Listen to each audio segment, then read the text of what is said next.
আসসালামু আলাইকুম ওয়া রাহমাতুল্লাহি ওয়া বারাকাতুহু। নাহমাদুহু ওয়া নুসাল্লি আলা রাসূলিহিল কারীম। আম্মা বা'দ।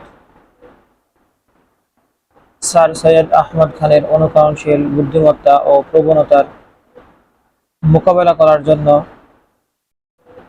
এমন এক সমসাময়িক ব্যক্তির ভাগে পড়েছে, যিনি পুরাতন রীতি ও ধারার উপর শিক্ষাপ্রাপ্ত ও আধুনিকতা সম্পর্কে জ্ঞাত ছিলেন। তিনি কোনো প্রকার পক্ষপাতিত্ব ছাড়া এর উপর অস্ত্র চালিয়েছেন। তিনি ছিলেন আকবর ইলাহাবাদী। তিনি নিজের বিশেষ রসিকতা ও কৌতুক পদ্ধতি ও ভাষাশৈলী ও শক্তিশালী বাচনভঙ্গিতে নতুন শিক্ষাপ্রাপ্ত যুবকদের সম্পর্কে সমালোচনার অপ্রিয় কিন্তু দরকারি খড়গ উত্তোলন করেন। তিনি শেষ জীবন পর্যন্ত একে নিজের কবিতা সমালোচনার বিষয়বস্তু বানিয়েছিলেন। তিনি স্যার সৈয়দ আহমদ খানের আন্তরিকতার স্বীকারোক্তির সঙ্গে সঙ্গে তার রাজনৈতিক দর্শন, শিক্ষায় পাশ্চাত্যের অনুকরণের আবেগপূর্ণ আমন্ত্রণ এবং কলেজের পাশ্চাত্য জীবন ও পরিবেশের উপর বিনা ভয়ভীতিতে কিন্তু সূক্ষ্ম পদ্ধতিতে সমালোচনা করেছেন, যাতে রয়েছে পাশ্চাত্যের অন্ধ অনুসরণ, আকীদার দুর্বলতা, দিনের মধ্যে শিথিলতা, যুবকদের বিলাসিতা, তাদের জীবনের উচ্চ মান ও ফ্যাশন উপাসক হওয়া, দিনদার লোক হতে আতঙ্কগ্রস্ত হওয়া, চাকরির উপর নির্ভরশীলতা, পুরাতন প্রাচ্য সভ্যতা, তার ঐতিহ্য ও তার বৈশিষ্ট্যের সঙ্গে বিদ্রোহ, পাশ্চাত্য জীবনধারায় মিলন হওয়া ও খাঁটি জড়বাদী চিন্তাধারাকে স্পষ্টভাবে বর্ণনা করেছিলেন। তিনি নিজের জাদুকারী কবিত্ব, শিল্প কৌশলী লেখনী দ্বারা নতুন বংশধরের মাঝে এই স্বভাব চিত্রাঙ্কন করেছিলেন যে, যাতে তার আকৃতি ও নকশা পুঙ্খানুপুঙ্খরূপে প্রকাশিত হয়েছে। তার বাণী ভারতের বিভিন্ন শ্রেণীর ও বিভিন্ন চিন্তাধারার লোকের মধ্যে সমাদৃত হয়েছিল। সুধী সমাজ ও যুবকরা একে সাগ্রহে গ্রহণ করেছে এবং তা কতবার শ্রুত ও পড়া হয়েছে তার দৃষ্টান্ত পাওয়া কঠিন।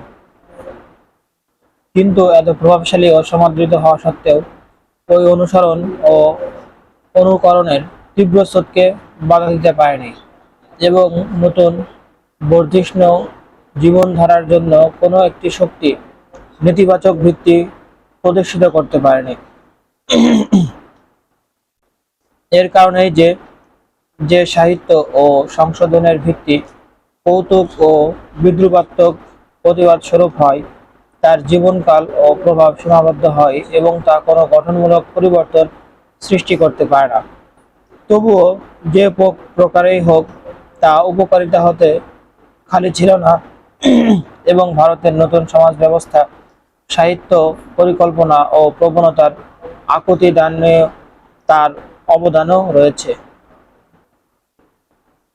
বিংশ শতাব্দীর শুরুর দিকে মুসলিম যুবকগণ পাশ্চাত্য বিষয় অধ্যয়ন ও গবেষণা আরম্ভ করেছিল। তারা ভারতের বিশ্ববিদ্যালয় ও শিক্ষা প্রতিষ্ঠানসমূহে পাশ্চাত্য জ্ঞান বিজ্ঞান ও চিন্তাধারার গভীর অধ্যয়ন ও গবেষণা করেছিল। বিজয়ী সভ্যতা ও তার পতাকাধারী হতে ভয় ভীতি যখন দিন দিন কমে যাচ্ছিল, তখন ভারতীয় মুসলমানগণ উচ্চ শিক্ষার জন্য ইউরোপে আসা যাওয়া করছিল।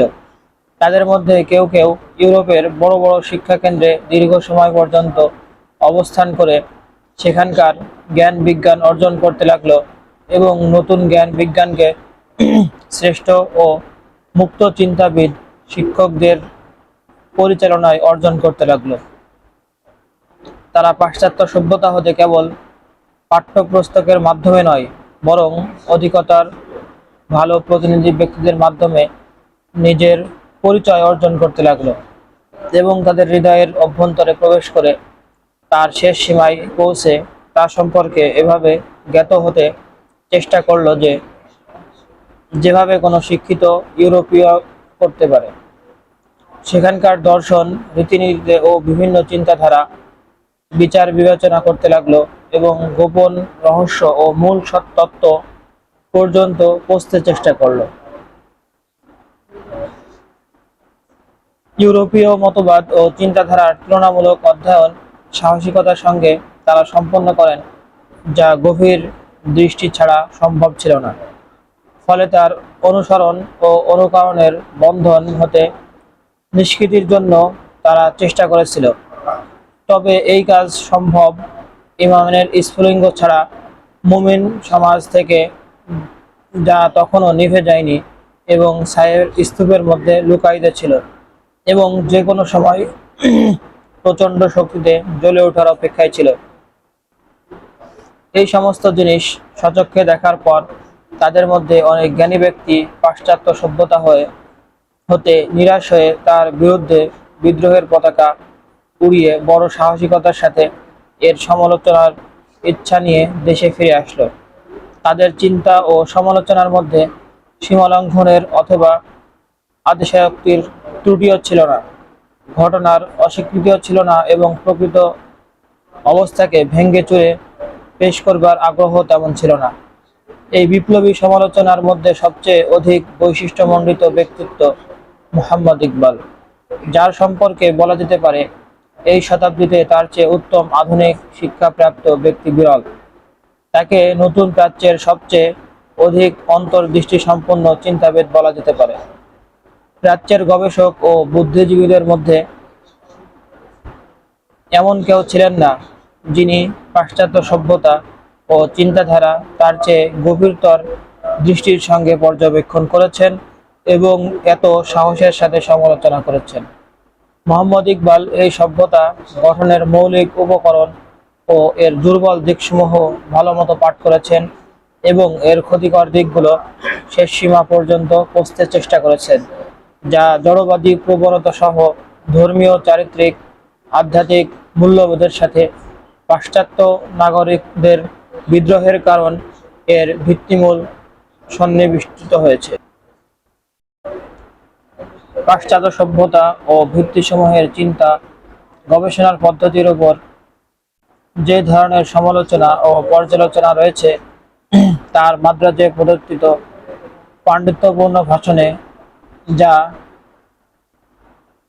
থট ইন ইসলাম নামে প্রকাশিত হয়েছে, প্রকৃতপক্ষে তার ভাবনা আরও গভীর ও বিস্তারিত। কারণ জ্ঞান ও দর্শনের ভাষা কবিতা ও সাহিত্যের ভাষার মোকাবেলার জ্ঞানের কথা গভীরভাবে প্রকাশের অধিক শক্তি রাখে। তিনি পাশ্চাত্যের জড় সভ্যতার গঠন, স্বভাব ও বর্তমান মানুষ জাতির উপর এর কুপ্রভাব বিশদ বর্ণনা দিয়ে বলেছেন, বর্তমান যুগের সমালোচনামূলক দর্শন ও পদার্থবিজ্ঞানের পারদর্শিতা মানুষের যে অবস্থা করেছে তা বড়ই জঘন্য ব্যাপার। এর প্রাকৃতিক দর্শন নিশ্চিতভাবে একে এই যোগ্যতা দিয়েছে যে প্রকৃতির শক্তিসমূহকে কাজে লাগাতে পারে, কিন্তু তা করেছে তার ঈমান ও বিশ্বাসের ধনকে কেড়ে নিয়ে। আল্লামা ইকবাল পাশ্চাত্য সমাজকে এমন এক সংগঠন বলে গণ্য করেন যার পেছনে কেবল পশুসুলভ দড়ি টানাটানি কার্যকর রয়েছে। তিনি এটাকে এমন এক সভ্যতা বলেন যা ধর্মীয় ও রাজনৈতিক মূল্যবোধের প্রতিদ্বন্দ্বিতার কারণে নিজের আধ্যাত্মিক ঐক্য হারিয়ে ফেলেছে। তিনি একজন অভিজ্ঞ ও বিশেষজ্ঞ পণ্ডিত হিসাবে পুঁজিবাদী ও সমাজতন্ত্র উভয়কে বস্তুবাদী বৃক্ষের দুটি শাখা এবং এক বংশের দুটি পরিবার বলে আখ্যায়িত করেন, যার একটি প্রাচ্যের আর একটি পাশ্চাত্যের। কিন্তু বস্তুবাদী চিন্তা, জীবনধারা ও মানুষ সম্পর্কে সীমাবদ্ধ দৃষ্টিভঙ্গির প্রেক্ষিতে উভয়ে যেন এক প্রাণ, দুই দেহ। কল্পনার রাজ্যে বিচরণকালে সৈয়দ জামালউদ্দিন আফগানের সঙ্গে তার সাক্ষাৎ হয়েছিল। তখন তিনি বলেছিলেন, দুই দলই অশান্ত, দুই দলই আল্লাহর পরিচয় রাখে না এবং মানুষের সাথে প্রতারণা। ইসলামী সভ্যতা ও ইসলামী শরীয়তের বিধিবিধান চিরস্থায়ী শক্তি এবং এটি নতুন জগৎ ও নতুন সমাজ ব্যবস্থার রূপদানের ব্যাপারে তিনি দৃঢ় বিশ্বাস পোষণ করতেন।